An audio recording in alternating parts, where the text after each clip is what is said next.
Pessoal, tudo bem? Sejam bem-vindos ao podcast do Banco BV, Economia em 5 Minutos. Eu sou Roberto Padovani, junto com meu colega Carlos Lopes. A gente vai bater um papo essa semana sobre taxa de juros.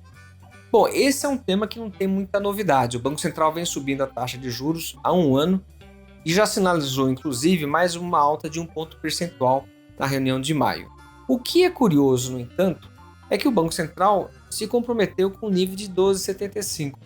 O ambiente é muito instável, muito incerto, e a gente no banco, por exemplo, acha que ele pode ir além. Ele pode, na reunião de junho, subir mais meio ponto e fechar esse ciclo de alta em 13,25.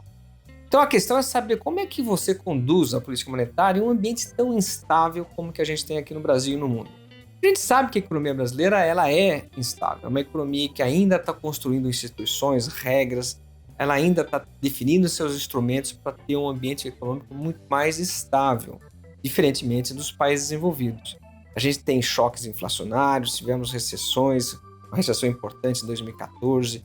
Tudo isso gera muita instabilidade. Mas além desse ambiente que a gente já conhece bem aqui no Brasil, teve o fato da pandemia. A pandemia foi um fato novo, um evento novo no mundo, que paralisou todos os setores, todas as empresas, todos os países. E isso produziu uma série de efeitos não esperados. O primeiro efeito, por exemplo, foi a forte reação dos governos a essa parada. Todo mundo cortou taxa de juros, aumentou o gasto público, injetou liquidez nos mercados para compensar essa paralisia na produção. O segundo efeito não esperado é que esses estímulos geraram fortes distorções. A demanda por matérias-primas, petróleo, por exemplo, subiu de maneira importante.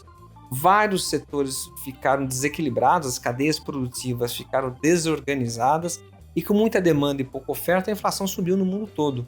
Aqui no Brasil, a gente teve um fenômeno adicional, que foi a questão climática, produzindo seca, geada e reforçando o ambiente de instabilidade. E como se não bastasse o Brasil ser tradicionalmente um país instável, a pandemia ter produzido muitos efeitos não esperados, a gente tem a questão da Ucrânia agora. E se a gente olhar para frente, tem juros subindo nos Estados Unidos, tem um debate eleitoral, um debate sobre a agenda econômica aqui no Brasil. Portanto, um quadro de muita instabilidade. A questão é como é que o Banco Central tem reagido nesse ambiente? O que ele tem feito e o que ele tem sinalizado? Carlos, conta um pouco pra gente.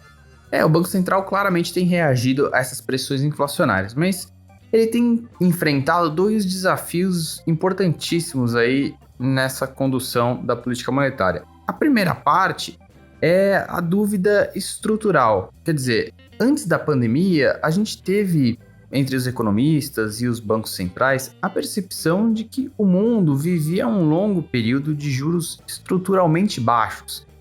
Tem as flutuações normais da economia, altas e quedas de juros, mas ao longo do tempo, a percepção era de que os juros fossem continuar baixos por muitos anos. Era o caso nas economias avançadas, nos países desenvolvidos, e era o caso também aqui no Brasil, essa percepção de que esses juros estruturais de equilíbrio tinham se reduzido e a gente poderia viver aí anos com juros mais baixos.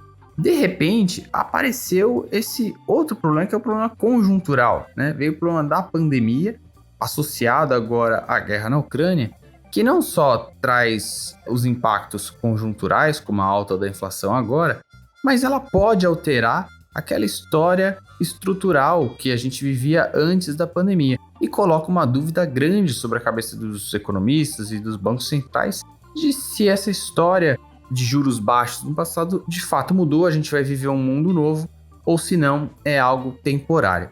E mesmo quando a gente fala de temporário, e agora eu vou para o fator conjuntural, também há uma grande dúvida, Se imaginava que a pandemia fosse durar pouco tempo, ter um impacto sobre os preços mais pontual, e isso não aconteceu, O Fed de Nova York, ele tem um indicador ali de restrições na oferta global de produtos, problemas na cadeia produtiva, e esse indicador ele atingiu as máximas ali no final do ano passado, começou a cair um pouquinho, mas ainda está muito alto, ou seja, os problemas que a pandemia e a guerra têm imposto à cadeia de produção no mundo e, portanto, colocado pressão sobre preços, continua, Esses problemas continuam. E aí fica a dúvida de, quão prolongado vão ser esses choques e qual que impacto que isso vai ter na inflação. Então o Banco Central tem enfrentado esses dois desafios, de um lado estrutural, de outro conjuntural.